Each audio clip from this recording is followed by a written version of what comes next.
மாண்புமிகு அவைத்தலைவி அவர்களே, 1991ஆம் ஆண்டின் 25ஆம் எண் கொண்ட தொலைத்தொடர்புகள் சட்டத்தை திருத்துவது பற்றிய எனது கருத்துக்களை இந்த அவையில் எடுத்துரைக்க விளைகின்றேன். 2024ஆம் ஆண்டின் 39ஆம் எண் கொண்ட இலங்கை தொலைத்தொடர்புகள் திருத்தச் சட்டமானது 1991ஆம் ஆண்டு இலங்கை தொலைத்தொடர்பு சட்டத்துக்கு பிறகு நாட்டில் தொலைத்தொடர்பு ஒழுங்குமுறை கட்டமைப்பு மேற்கொள்ளப்பட்ட மிக முக்கியமான மாற்றமாகும். இலங்கையின் தொலைத்தொடர்பு துறையானது அரசுக்கு சொந்தமான தனியுரிமைக்கென வடிவமைக்கப்பட்ட ஒரு சட்டத்தின் கீழ் 30 ஆண்டுகளுக்கு மேலாக இயங்கி வந்தது. இந்த புதிய எண்மைய சூழல் விரைந்த அலைவரிசை மற்றும் தகவல் தொழில்நுட்பங்களின் ஒருங்கிணைப்பு ஆகியவற்றை கையாள தவறியிருந்தது. இங்கு திருத்தச் சட்டத்தின் புதிய கூறுகளை விரிவான பகுப்பாய்வு செய்து பார்ப்போமானால், திருத்தச் சட்டமானது இலங்கை தொடர்பு ஒழுங்குமுறை ஆணைக்குழுவை ஒரு சாதாரண உரிமம் வழங்கும் அதிகார சபையிலிருந்து ஒரு புதிய சந்தை ஒழுங்குமுறை அமைப்பாக மாற்றும் வகையில் வடிவமைக்கப்பட்டுள்ளது. ஆணைக்குழுவின் அதிகார விரிவாக்கம் மற்றும் தொழில்நுட்ப தரங்களை பொதுமயமாக்குதல் ஆகியவை இந்த சட்டத்தின் மைய கருப்பொருளாக அமைந்துள்ளன. 1991ஆம் ஆண்டின் முதன்மை சட்டமானது முதன்மையாக இறுதி பயனாளிகளுக்கு சேவையை வழங்குவோர் மீதே அதிக கவனம் செலுத்தியது. எனினும் திருத்தச் சட்டத்தின் பிரிவு 17B ஆனது தொலைத்தொடர்பு உட்கட்டமைப்பு சேவை வழங்குநர்களையும் ஒழுங்குமுறைக்குள் கொண்டு வருகின்றது.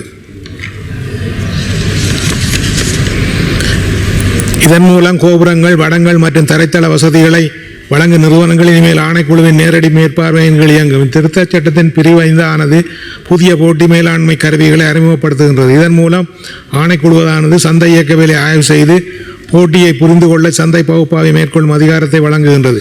மிக முதன்மையாக குறிப்பிடத்தக்க சந்தை அதிகாரம் தோன்றுவதையோ அல்லது தவறாக பயன்படுத்துவதையோ தடுக்க ஆணைக்குழு தலையிட முடியும். இது சந்தை புதிய கண்டுபிடிப்புகளை தடுக்கும் போட்டிக்கு எதிரான நடவடிக்கைகளை முன்னமே கண்டறிய உதவும். திருத்தச் சட்டத்தின் பிரிவு 64 அறிமுகமானது கட்டண ஒழுங்குமுறைக்கு ஒரு வெளிப்படையான அறிவியல் அடிப்படையிலான கட்டமைப்பை உருவாக்குகின்றது.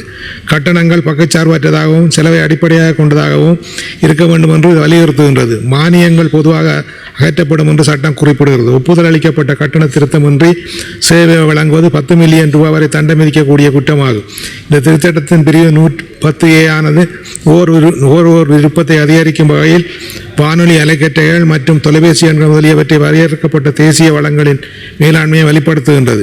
பன்னாட்டு தொடர்பு சங்கத்தின் வழி காட்டல்களுக்கு அமைய அலைக்கற்றைகளை ஒதுக்கவும் எண்மை திட்டங்களை நிர்வகிக்கவும் ஆணைக்குழுவுக்கு அதிகாரம் அளிக்கப்படுகிறது. இது நுகர்வோர் தங்களது தொலைபேசி எண்களை மாற்றாமல் சேவை வழங்குநர்களை மாற்றிக்கொள்ளும் எண்மாற்றத்தன்மை வசதியை அறிமுகப்படுத்த வழிவகுக்கும். திருத்தச் சட்டத்தின் பிரிவு 35A 35B இன்படி வளங்கள் விரயத்தை குறைப்பதற்காக உட்கட்டமைப்பு பகிர்வை ஆணைக்குழு கட்டாயப்படுத்த முடியும். ஒரு சேவை வழங்குனர் தனது கோபுரங்கள் அல்லது உட்கட்டமைப்பு வசதிகளை மற்றவர்களோடு பகிர்ந்து கொள்வதை ஆணைக்குழு உறுதிப்படுத்தும். மேலும் நாட்டின் அனைத்து பகுதிகளுக்கும் சேவை கிடைப்பதை உறுதி செய்வதற்கான சமூக கொள்கை நோக்கங்களையும் ஆணைக்குழு முன்னெடுக்கும். இலங்கையின் அமைவிட நிலைமையை கருத்தில் கொண்டு கடலடி தந்தி வடங்களை பாதுகாக்க வலுவான ஏற்பாடுகள் செய்யப்பட்டுள்ளன. இதற்கான தேசிய கடலடி தந்தி வட பாதுகாப்பு குழு நிறுவப்படும்.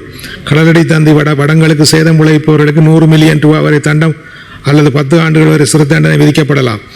இங்கு திருத்தச் சட்டத்தை புதிய ஊர்களை 1991ஆம் ஆண்டின் முதன்மை சட்டத்துடன் விரிவாக ஒப்பிட்டு ஆய்வு செய்து பார்ப்போமானால், 91ஆம் ஆண்டின் 25ஆம் எண் கொண்ட சட்டத்திலிருந்து திருத்தச் சட்டத்துக்கு மாறுவது என்பது இலங்கையின்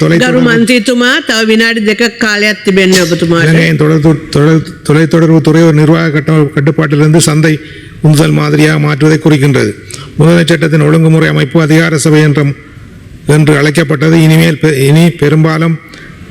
இது பெரும்பாலும் நிர்வாக கட்டமைப்பில் கவனம் செலுத்தியது. திருத்தச் சட்டம் ஆணைக்குழுவை ஒரு கூட்டு அமைப்பாக வலுப்படுத்துகின்றது. மேலும் அதற்கு தொழில்நுட்ப, பொருளாதார மற்றும் சமூக அதிகாரங்களையும் வழங்குகின்றது. முதன்மை சட்டமானது சேவை இயக்குநர்கள் மீது மட்டுமே கவனம் செலுத்தியது. திருத்தச் சட்டமானது இயக்குநர்கள் மீது மட்டுமன்றி உட்கட்டமைப்பு வழங்குநர்கள் மீதும் கவனம் செலுத்துகின்றது. முதன்மை சட்டமானது தொலைபேசி தொடர்பு ஆணைக்குழுவை ஒரு நிர்வாக கட்டமைப்புகளை ஆற்றும் நிறுவனமாக வைத்திருந்தது. புதிய திருத்தச் சட்டமானது ஆணைக்குழுவை சந்தை பகுப்பாய்வு மற்றும் கணிசமான சந்தை அதிகாரம் கொண்ட மேற்பார்வை அமைப்பாக மாற்றுகின்றது. முதன்மை சட்டமானது அமைச்சரின் ஆலோசனையோடு கட்டணங்களை நிர்ணயம் செய்ய, திருத்தச் சட்டமானது சட்ட ரீதியான பொருளாதார கொள்கைகளின் அடிப்படையில் கட்டணங்கள் நிர்ணயம் செய்யும் நிலைக்கு மாற்றுகின்றது. முதன்மை சட்டத்தின்படி தண்டங்கள் பழமையானவை, பெரிய நிறுவனங்களை தடுக்கும் திறனற்றவையாக காணப்பட்டன. எடுத்துக்காட்டாக உரிமை ஒன்றை இயக்குவதற்காக வெறும் 10,000 ரூபாய் முதல் 50,000 ரூபாய் வரை தண்டம் விதிக்கப்பட்டது. முதன்மை சட்டம் எனினும் திருத்தச் சட்டமானது 10 மில்லியன் ரூபாய் முதல் 100 மில்லியன் வரை நிர்வாக தண்டம் விதிக்க ஆணைக்குழுவுக்கு அதிகாரம் அளிக்கின்றது. முதன்மை சட்டமானது நுகர்வோர் உரிமைகளுக்கு பொதுவாக பாதுகாப்பு வழங்கி திருத்தச் சட்டமானது எண்மாற்ற தன்மை மற்றும் தர கண்காணிப்புகளையும் வழங்குகின்றது. திருத்தச் சட்டத்தின் தொழில்நுட்ப முன்னேற்றங்கள் இருந்த பொழுதிலும் குடிசார் அமைப்புகள் மற்றும் மனித உரிமைகள் வார்களிடமிருந்து விமர்சனங்களையும் திருத்தச் சட்டம் எதிர்கொண்டுள்ளது. ஆணைக்குழுவின் தலைவர் அமைச்சின் செயலாளராக இருப்பது ஆணைக்குழுவின் சுதந்திரத்தை பாதிக்கும் என்று விமர்சகர்கள் காட்டுகின்றார்கள். மேலும் தனியார் நிறுவனங்கள் தங்கள் சொந்த முதலீட்டில் உட்கட்டமைப்புகளை மற்றவர்களுடன் பகிர்ந்து கொள்ள கட்டாயப்படுத்துவது அரசியலமைப்பின் 14வது பிரிவை மீறுவதாக அமையும் என்று கூறுகிறார்கள். தொலைத்தொடர்பு திருத்தச் சட்டத்தின் விரிவாக்கப்பட்ட அதிகாரங்கள் மற்றும் இணைய பாதுகாப்பு சட்டம் ஆகியன இணையத்தின் கருத்து